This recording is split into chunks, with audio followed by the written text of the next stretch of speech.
नमस्कार दोस्तों, स्वागत है आप सबका मेरे चैनल पर। दोस्तों ये वीडियो उनके लिए है जो रेलवे में ट्रैवल करते हैं।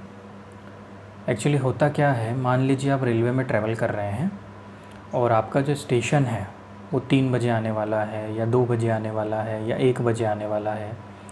तो होता क्या है कि या तो नींद नहीं आती है, और नींद आती भी है तो हमेशा मन में ये डर लगा रहता है कहीं अगर मैं सो गया तो मेरा स्टेशन मिस हो जाएगा या मैं उतर नहीं पाया।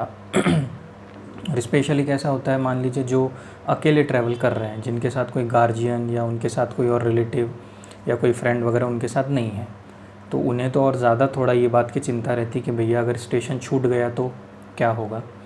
या मान लीजिए आपका स्टेशन 3 बजे उसका एक्चुअल टाइम है आने का, ठीक है, और ट्रेन 1-1.5 घंटा के आसपास लेट चल रही है, तो भैया स्टेशन 4 बजे आएगा या फिर स्टेशन 3:30 बजे आएगा या स्टेशन 5 बजे आएगा। ट्रेन और लेट हो गई तो, या ट्रेन ने थोड़ा समय कवर कर लिया तो ये भी इस तरह के काफ़ी सारे कन्फ्यूजन्स रहते हैं। तो अगर इसका क्रक्स निकालें तो हमें इस बात की चिंता रहती है कि भैया हमारा स्टेशन छूटना नहीं चाहिए और स्टेशन आने से पहले हम उठकर तैयार हो जाएं उतरने के लिए, ठीक है। तो ये मेन क्रक्स है। चाहे भले ही आप अभी दिन है, पर अगर आपका रात को आने वाला है तो भी चिंता, या ट्रेन अगर लेट चल रही है तो भी चिंता, और अकेले हैं तो भी चिंता, ठीक है। तो रेलवे ने इसके लिए आपको एक फ़ैसिलिटी प्रोवाइड की है। ये फ़ैसिलिटी क्या है पहले वो सुन लीजिए। ये फ़ैसिलिटी है कि स्टेशन आने से 20 मिनट पहले इंडियन रेलवे खुद आपको कॉल करेगा, ठीक है। वो आपको कॉल करके बताएगा कि भैया आपका स्टेशन आने वाला है, आप तैयार हो जाइए।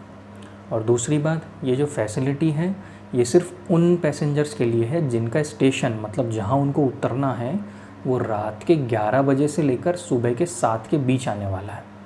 समझिए बात को, रात के 11 से लेकर सुबह के 7 बजे के बीच आने वाला है। अगर आपका स्टेशन रात को 10 बजे आने वाला है तो खुद उठिए और खुद उतरिए, या सुबह 8 बजे आने वाला है तो भी खुद उठिए और खुद उतरिए। अगर आपका स्टेशन रात को 11 से 7 के बीच आने वाला है तो आपको रेलवे की तरफ से ये फैसिलिटी मिल रही है। अब ये फैसिलिटी कैसे लेनी है वो बताता हूँ। ये फैसिलिटी के 3 तरीके हैं, इसके 3 वे हैं।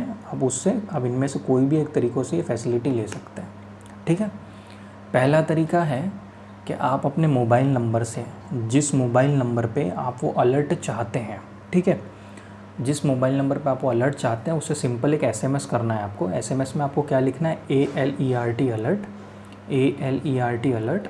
और जो आपका PNR नंबर है, मतलब आपको PNR नंबर तो पता ही होगा, वो जब आप टिकट बुक करते हैं तब आपको एक यूनिक नंबर मिलता है, और जब तक आप अपने डेस्टिनेशन स्टेशन तक नहीं पहुँचते तब तक वो नंबर एक्टिवेट रहता है, ठीक है। तो वो PNR नंबर आपको जो मिलता है वो आपको अलर्ट और PNR नंबर आपको एक 139 पे SMS करना है, ठीक है। रेलवे का जो नंबर है 139, उस पर आपको अलर्ट लिखना है और PNR नंबर अपना लिखना है और आपको भेज देना है, ठीक है। तो ये सर्विस आपके मोबाइल पे एक्टिवेट हो जाएगी और आपको आपके स्टेशन से 20 मिनट पहले आपको फ़ोन आ जाएगा, ठीक है। और ये SMS का चार्ज लगेगा आपको 3 रुपये, ठीक है। या अब अगर आपको SMS नहीं भेजना है मान लीजिए, तो आपके पास दूसरा तरीका है।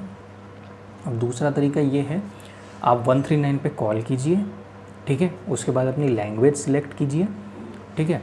और लैंग्वेज सिलेक्ट करने के बाद 7 प्रेस कीजिए, फिर 2 प्रेस कीजिए, फिर PNR नंबर प्रेस कीजिए और फिर 1 प्रेस कीजिए कंफर्म करने के लिए। और ये प्रोसेस दोहराने के बाद आपके उसमें वो एक्टिवेट हो जाएगा, मतलब ये सर्विस एक्टिवेट हो जाएगी। और ये जो आप कॉल करेंगे इसका आपको अब आपने SMS का तो चार्जेस पड़ा, वो 3 रुपये पर SMS है। अब ये अगर आप कॉल कर रहे हैं मान लीजिए, तो कॉल में आपको मेट्रो सिटी से चार्जेस है 1.2 रुपीज़ पर 60 सेकेंड। फिर से दोहरा रहा हूँ, 1.2 रुपीज़ पर 60 सेकेंड मेट्रो सिटी से। और अगर नॉन मेट्रो सिटी से आप ये कॉल कर रहे हैं तो आपको उसका चार्जेस है 2 रुपये पर 60 सेकेंड, ठीक है, 2 रुपये पर 60 सेकेंड। ये दूसरा तरीका है इसका। तीसरा तरीका भी वही है, इसी से मिलता जुलता है, दूसरे तरीके से मिलता जुलता है। उसके लिए आपको 139 पे कॉल करना है और कस्टमर केयर से बात करनी है। कस्टमर केयर से बात करके आपको आपका PNR नंबर बताना है, और उसके बाद कस्टमर केयर आपके उस नंबर पे, मतलब जिस मोबाइल नंबर पे आप चाहते हैं उस पे वो आपका सर्विस एक्टिवेट कर देगा। तो 3 तरीके हैं। एक SMS का तरीका है, SMS भेज दीजिए, 3 रुपया पर SMS चार्ज लगेगा। और बाकी जो तरीके हैं वो लगभग सेम ही है। या तो आप वो 139 पे कॉल करके स्टेप्स फॉलो कीजिए, जो जो स्टेप वो बोल रहा है उसमें आपको ऑप्शन सुनने पड़ेंगे, जो जो ऑप्शंस वो बता रहा है, और सुन के अकॉर्डिंग आप बात कीजिए। तीसरा तरीका है फिर से 139 पे कॉल करके, मतलब तीसरा तरीका दूसरे तरीके से मिलता जुलता ही है। 139 पे कॉल कीजिए, कस्टमर केयर को पूरी डिटेल्स बता दीजिए, वो आपके नंबर पे वो सर्विस एक्टिवेट कर देगा।